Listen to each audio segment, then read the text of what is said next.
Yeah, have you ever heard of the story of the blind man and the elephant? The idea is that there are four blind guys who come up to an elephant. They've never been in contact with one before, but they're all staying at different parts of the elephant. And someone asks them, "What is an elephant like?" And the one at the trunk says something like, "Well, an elephant, they're like a boa constrictor, like a very long snake." And the guy at the ear says something like, "Oh, no, what are you talking about? An elephant is very thin and papery." The one at the leg is like, "Thin and papery. Are you kidding me? This is like, a big tree trunk." And the one standing at the base of the body is like, "No, this is like a big wall. Feel how thick and solid this is." And what's interesting is all four of them are correct. What they are saying is accurate. But even though it's accurate, it's partial. You can describe something, but when you're only describing one of its components or one of its dimensions, you're not addressing the whole thing, and your perspective can be partial.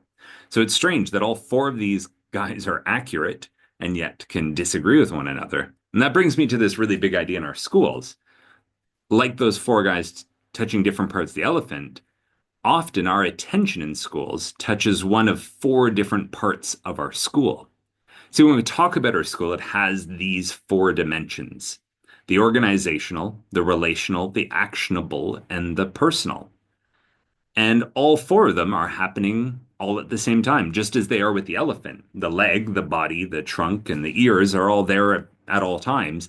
Well, these four things in every moment of our classrooms, of every conversation, of every staff meeting, all four of these are taking place, and they're four dimensions of our school. And what I've noticed in my experience is that we tend to reduce school down to really just being about one of these more than anything else. Now, I'll use a non-school example to try and explain why it's important to consider all four of these dimensions. So let's imagine you want to get healthy, and that might involve eating healthy and going to the gym. We could start down here in the lower right by thinking about the organizational. And when we're doing the organizational, we might be thinking about different meal plans and making schedules of when we'll do our meal prep and which gym we will go to and finding the one that fits our budget, who has decent hours that will have the kinds of equipment that we need for the plans that we want to do. So that's the organizational. We need to know that we can get to the gym at convenient times. Let's say you need to use public transit. Are the buses running regularly when you wish to go and to come back? Or even what are the hours of the gym? Are they open when it's most convenient for you? Then in the upper right, we've got the actionable. There is a series of actions you actually need to take. There is the cooking to be done. There are the ingredients to buy. There's personal gear that you might need to buy. There are actions that you need to take. And, if you're going to eat healthier, you need to actually buy those healthier, actionable foods that, you are going to use. I think of the actionable as the kind of resources and the practices that you do. So, what are you doing and what are you doing it with? Whereas that organizational is more the big picture. Like, where does your plan fit into the bigger picture? Where does your exercise or getting healthy plan fit into the network or the environment that you're in? The bus schedule, the hours of the gym, the plans and schedules you're going to use to make this successful. And as you can already see, the more of these that you have your attention on, and the more that you are including these, the better off you're going to be. If we go to that lower left one, the relational, does the climate, does the culture at the gym you're going to, does it match who you are? Because different places of activity have very different cultures, and you might be a match for some and not for others. Do you have a workout buddy, someone to keep you accountable? Do you have a personal trainer? Or think of it this way, you're spending more time at the gym. That's great. That probably means you're spending less time with certain people who are not at the gym. Maybe friends, maybe family, maybe colleagues that you socialize with outside of work. You need to take into consideration that for this to be sustainable for you to be going to the gym, it needs to be a fit for the relationships in your life. Because for better or for worse, you only have so much time. And if more time is being spent with the people at the gym and less with another group, what is the toll that that's having on relationships? And just how can you manage that sustainably? And finally, the upper left, the personal. You can have the best plan. You can have the best gym. You've bought all the best groceries. You've got the best gear. This is a good fit. You're a good fit socially for the gym. But if your personal motivation isn't there, man, it can all fall apart. You're not going to get yourself to the gym. You're not going to eat those foods that you need to. You're not going to have to worry about missing out on time with family or friends because you're with them and not at the gym. You need to have the personal motivations. You need to understand your why about what you're doing. You need to actually feel invigorated, and if not invigorated, have that personal sense of self-discipline or responsibility to actually get yourself out there and to do it. Primarily, which one of these four do you see school as being? Because I've had the pleasure of working with schools and people all over the world.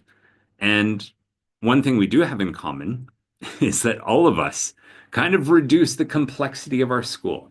We reduce the complexity of the elephant that is our school into one of these four. And we see school as something that's primarily organizational, primarily relational, primarily actionable, or primarily personal. And that's fine. That's like touching one part of the elephant. And the reason that I share this with you is I want you to avoid the mistake of doubling down. Just as if you're trying to get healthy, you can't double down in one of these four dimensions, hoping for it to solve problems in the others. So let's just say you are lacking that personal motivation. No amount of doubling down on meal prepping is going to solve that. But at the end of the day, if the issue is in that personal domain, it needs to be addressed there. And simply doubling down on one of the other dimensions is not likely going to help you solve that.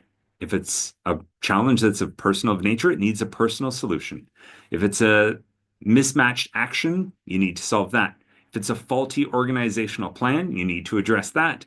And if it is an issue in the relational, well, you need to work with the people.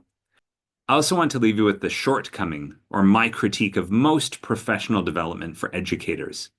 What I find most new big ideas in education doing is oversimplifying education down to one of these four dimensions.